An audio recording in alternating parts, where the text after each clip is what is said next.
มันจะได้ยังจอดแล้วนี่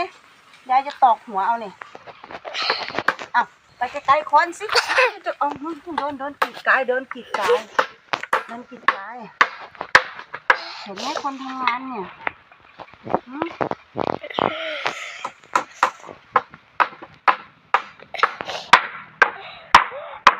เห็นยาตอกตะปูไหมเห็นแล้วท้องเห็นแล้วเดี๋ยวขอดอกนึงไหนกระป๋องล่ะกระป๋องตะปูย่าไม่ได้เอามาเหรอหมดแล้วใช่ไหมอันนี้ไม่ใช่ดูเลยอันนึงส่งพอเดินลังล่าอ้าวโอ้ก็หัวเราะ